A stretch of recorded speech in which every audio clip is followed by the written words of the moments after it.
Shalom, selamat sore Bapak Ibu, saudara-saudara yang dikasihi oleh Tuhan kita Yesus Kristus.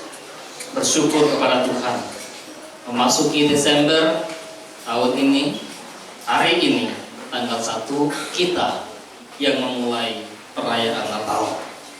Oleh sebab itu, biarlah kesempatan ini menjadi satu kesempatan yang indah bagi kita untuk merenungkan satu bagian firman Tuhan dengan tema Natal Sang Pengembara. Yesus disebut orang Nazaret. Injil Matius pasal yang kedua, ayat yang ke-19 sampai ayat yang ke-23. Injil Matius pasal yang kedua, ayat 19 sampai ayat yang ke-23. Kita akan membaca secara bergantian. Saya baca ayat 19, Bapak Ibu Saudara baca ayat 20, demikian seterusnya sampai ayat 23. Demikianlah firman Allah. Setelah Herodes mati, nampaklah malaikat Tuhan kepada Yusuf dalam mimpi di Mesir, katanya,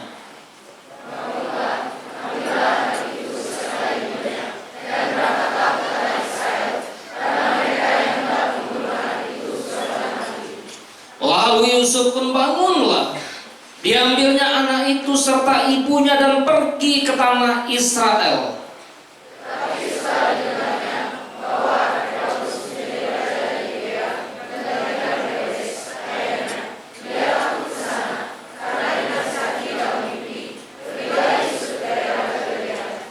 Setibanya di sana, ia pun tinggal di sebuah kota yang bernama Nazaret. Hal itu terjadi supaya genaplah firman yang disampaikan oleh nabi-nabi, bahwa ia akan disebut orang Nazaret. Demikian jauh bacaan firman Tuhan kita. Berbahagialah setiap kita yang bukan hanya membaca tetapi juga yang merenungkan kebenaran firman Tuhan, menghidupi di dalam kehidupan kita sehari-hari. Bapak Ibu saudara-saudara yang dikasihi oleh Tuhan Yesus Kristus, bicara Natal, bicara Sang Natal, maka bicara pribadi Kristus. Bicara Dia yang turun dari surga, lahir menjadi manusia di dalam kehidupan seperti manusia biasa, layaknya saudara dan saya. Dia adalah Allah yang menciptakan tapi rela menjadikan diri tinggal di dalam dunia yang terbatas ini. Ketika bicara tentang Natal Sang Pengembara, yang namanya pengembara itu adalah gambaran orang yang tidak punya tempat yang menetap, berpindah dari satu tempat ke tempat yang lain oleh karena tidak punya kemampuan. Biasanya si pengembara itu identik dengan yang namanya kekurangan, identik dengan namanya kemiskinan, identik dengan namanya keterbatasan. Karena itu dia pindah-pindah, di mana dia bisa, disitulah dia menetap dan kemudian pindah lagi dan seterusnya. Gambaran Natal, gambaran Kristus ketika Kristus lahir. Dia yang menciptakan manusia, Dia yang menciptakan dunia, Dia yang menciptakan bumi. Harusnya Dia bisa berkata bahwa saya yang berkuasa, saya yang menetap di tempat ini, dan saya yang harus menjadi orang yang berkuasa, menjadi raja dan sebagainya. Tapi ketika Dia lahir di kandang domba, di tempat yang hina. Tak hanya itu, ketika mencari tempat penginapan, tak satu pun pintu ketika diketuk dan membuka tempat penginapan bagi Maria dan Yusuf. Semua mengatakan penuh. Barangkali ketuk-ketuk lagi, mungkin kalau zaman sekarang sorry to say, kamar full, tidak ada tempat lagi. Bukan hanya itu, ketika Dia sudah lahir di Bethlehem,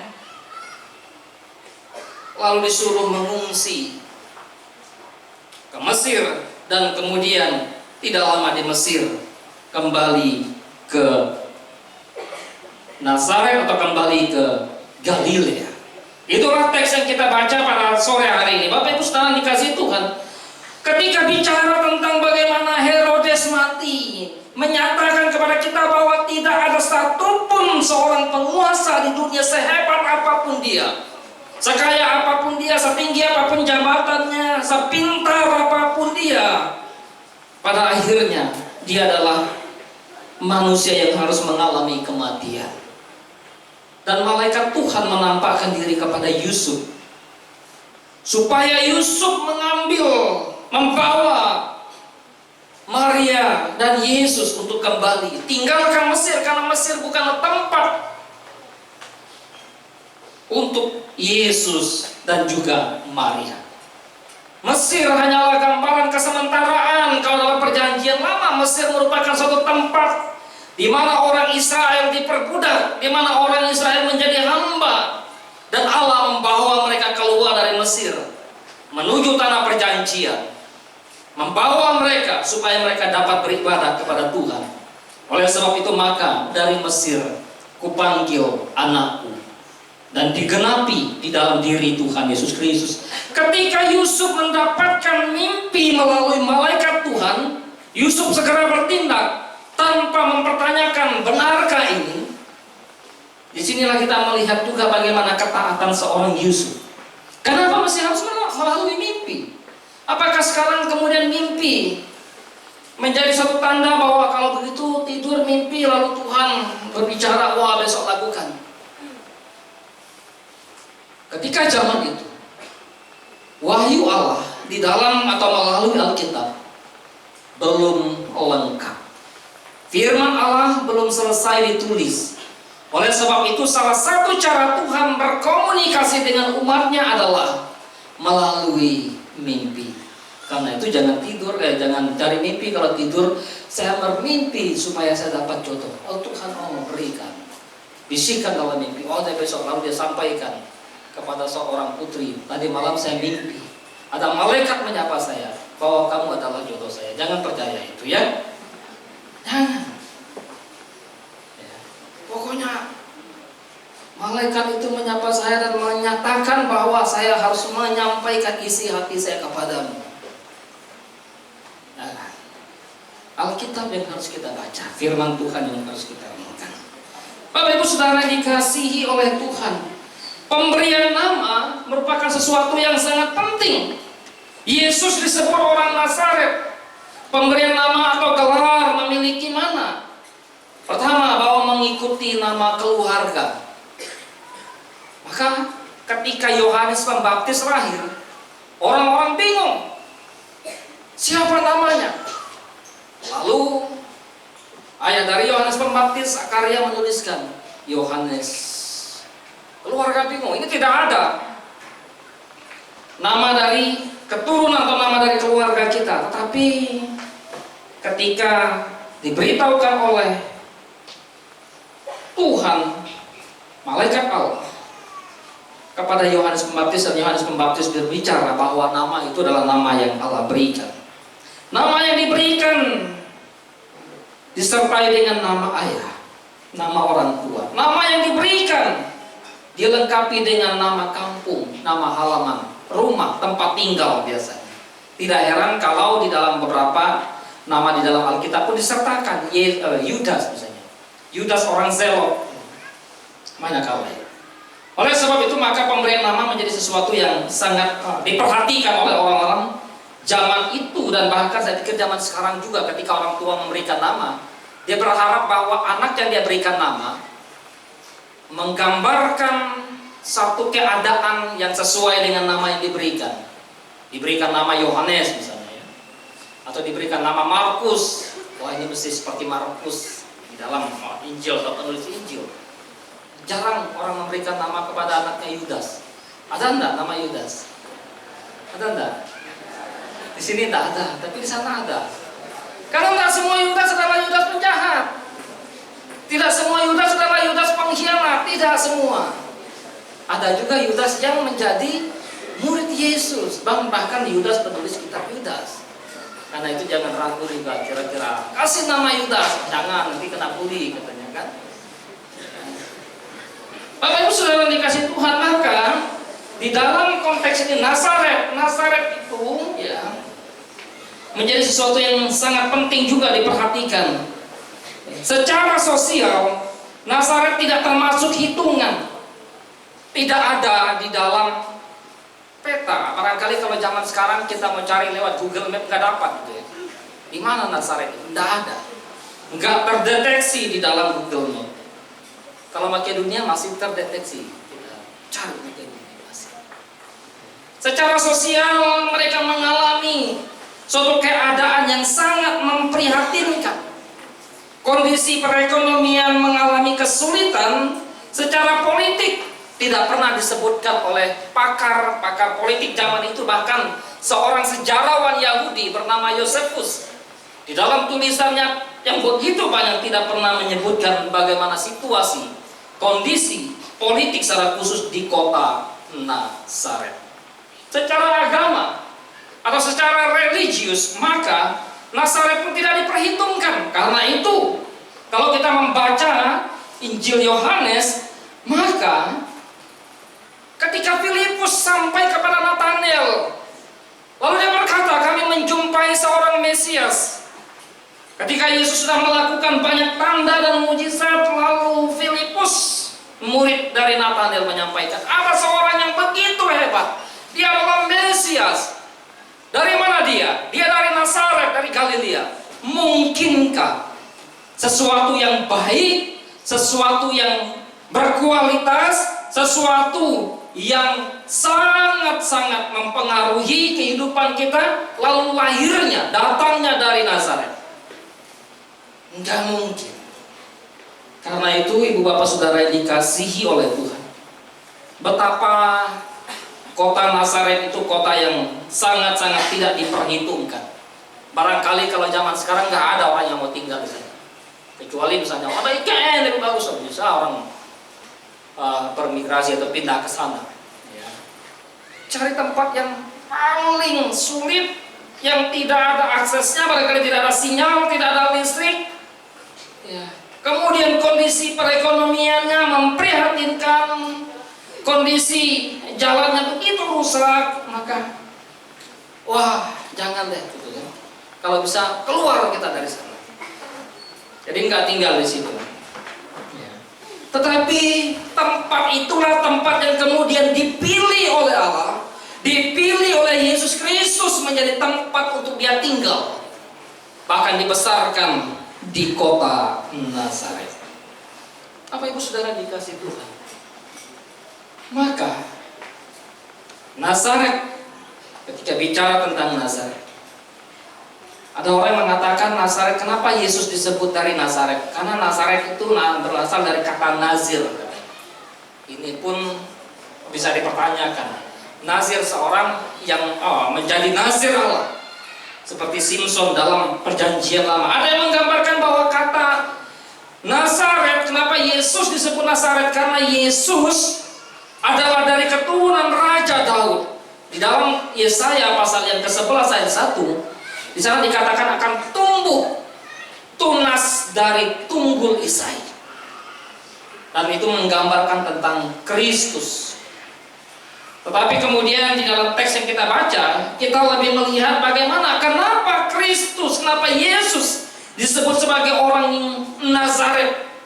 Karena memang firman Allah melalui malaikat menyampaikan kepada Yusuf bahwa setibanya di sana ia pun tinggal di sebuah kota bernama Nazaret. Hal itu terjadi supaya genaplah firman. Dengan kata lain, bahwa Yesus pergi dari Mesir bersama dengan Yusuf dan Maria kembali ke Nazaret untuk menggenapi firman Allah. Kehidupan Kristus tidak lain dan tidak bukan dijalani hanya untuk menggenapi apa yang telah tertulis tentang Dia di dalam kitab-kitab Perjanjian Lama. Sehingga tidak ada satupun dari hidup Yesus yang sebetulnya bagian dari penggenapan firman Allah. Bagaimana dengan hidup kita? Harusnya hidup kita pun, kalau kita sebagai orang percaya menyadari, meyakini bahwa apa yang kita jalani itu pun harusnya sebenarnya menjadi bagian dari suatu penggenapan rencana Allah bagi setiap kita. Kristus menjadi penggenapan dari hukum Taurat. Itulah yang disampaikan oleh para nabi. Matius tidak menunjuk secara spesifik nabi mana yang membicarakan bahwa Yesus dari Nazaret. Tidak ada satu rujukan yang betul-betul seperti beberapa bagian yang lain. Misalnya, seperti yang tertulis dalam kitab Yesaya atau kitab Yeremia. Tetapi di dalam bagian ini, Matius tidak memberikan secara spesifik tentang kitab mana, nabi siapa. Tetapi paling tidak bahwa dengan merujuk kepada nabi-nabi, ini menggambarkan tentang jamak. Maka banyak hal yang bisa kita lihat dari makna bahwa Yesus dari Nazaret. Selain oleh karena penggenapan dari firman Allah, dari kehidupan atau sesuatu yang telah ditulis oleh para nabi secara situasi politik, maka kenapa Yesus dari Mesir bersama dengan Yusuf dan Maria tidak langsung ke Yudea atau tidak ke tempat yang lain, harus ke Nazaret? Karena ada situasi politik saat itu yang sangat mengancam, yaitu ketika seorang Herodes telah mati dan anaknya bernama Arkelaus menjadi seorang raja. Raja yang kejam, raja yang bengis, raja yang melakukan pembunuhan terhadap anak-anak di Israel pada zaman itu. Karena itu kalau kita bisa merayakan Natal, memaknai Natal pada tahun-tahun yang kita jalani, dan kalau kita flashback ke zaman Yesus, Natal itu tidak identik dengan satu perayaan yang begitu meriah. Justru Natal itu ada satu tangisan, ada satu duka cita yang mendalam dari para orang tua, ayah, ibu yang anaknya harus dibunuh. Karena itu kalau menyaksikan drama yang dibuat oleh anak-anak kita tadi, di satu sisi memang membuat kita tertawa. Tapi kalau kita mendalami, masuk ke dalam peristiwa zaman itu, maka itu sesuatu yang sangat membuat kita terharu. Orang tua mana, ayah mana, ibu mana yang rela anaknya dipegal? Di zaman kerajaan atau di zaman Raja Arkelaus, maka situasi politik sangat-sangat susah juga, sama seperti raja-raja yang lain. Oleh sebab itu, karena setiap orang yang berseberangan secara prinsip dengan dia, dan bahkan ketika dari bait Allah melawan dia, maka dia pun melakukan pembunuhan itu. Karena itu dia mendapatkan satu aduan yang begitu luar biasa dari para masyarakat, lalu menyampaikan kepada Kaisar Agustus akan perilaku Raja Arkelaus ini. Pada akhirnya Raja Arkelaus disingkirkan oleh Kaisar Agustus. Ibu bapak saudara yang dikasihi oleh Tuhan Yesus Kristus, Nazaret tidak diperhitungkan. Nazaret tidak dapat menghasilkan sesuatu yang baik. Itulah perspektif orang Israel, orang Yahudi zaman itu tentang situasi Nazaret. Nazaret terisolir, Nazaret terpinggirkan, Nazaret tertinggal, Nazaret identik dengan ketertolakan. Karena itu bagi mereka tidak ada tempat yang tepat bagi seorang Mesias dari Nazaret. Mana mungkin seorang Mesias yang mereka nanti untuk menjadi seorang raja, menjadi seorang pemimpin, lalu lahirnya, datangnya, tinggalnya di Nazaret? Tidak mungkin. Maka latar belakang penyebutan Yesus dari Nazaret oleh Matius mengingatkan kepada orang Yahudi. Matius ditulis khusus untuk orang Yahudi yang menolak Kristus, yang menyalibkan Kristus, yang menghina Kristus. Dan Matius menuliskan itu supaya orang Yahudi tahu bahwa Mesias itu dari Nazaret. Mengingatkan kepada para pembaca akan perjanjian lama tentang seorang Mesias yang datang dan mengalami berbagai kehinaan, penderitaan, dan penolakan. Oleh sebab itu, maka Yesus disebut orang Nazaret. Bukan hanya sekadar karena ada permainan kata, bukan hanya sekadar karena berarti tunas atau taruh, tetapi juga menggenapi firman Allah, situasi politik, dan lebih daripada itu, menggambarkan akan Mesias yang menderita, yang ditolak, yang dihina, yang tidak diterima. Bapak Ibu Saudara dikasih Tuhan, apa relate-nya dengan kehidupan kita dari teks ini? Kita mungkin mengalami keterhinaan. Mungkin kita dari tempat yang tidak diperhitungkan oleh orang. Mungkin kita dari keluarga yang tidak diperhitungkan oleh orang-orang di sekitar kita, oleh tetangga kita, oleh suku kita, oleh teman kita. Ingatlah, Kristus datang justru mengambil tempat yang terhina. Hal ini juga ingatkan kepada kita bahwa mengikut Kristus, percaya kepada Kristus, jangan pernah mengharapkan 100% untuk selalu diterima oleh orang dengan tangan yang terbuka. Ada penolakan, ada penganiayaan, dan banyak hal yang bisa kita alami karena kita mengikut Kristus. Dan biarlah hal ini tidak membuat kita untuk tawar hati di dalam beriman dan percaya kepada Kristus. Tantangan anak-anak muda ke depan, tantangan keberimanan ke depan begitu banyak. Mungkin tidak dengan penganiayaan secara fisik, tetapi juga dengan penganiayaan yang lain.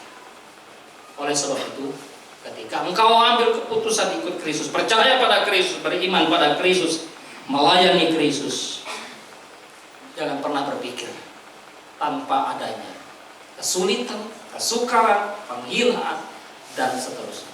Bagaimana kalau dalam posisi seperti itu? Kuatkan imanmu. Ingatlah akan Kristus yang telah terlebih dahulu mengambil tempat yang seharusnya layak untuk kita. Dan biarlah Tuhan memimpin kita, Tuhan menolong kita. Selamat memperingati hari kelahiran Tuhan Yesus. Selamat Natal. Tuhan memberkati kita. Mari kita tundukkan kepala. Kita berdoa.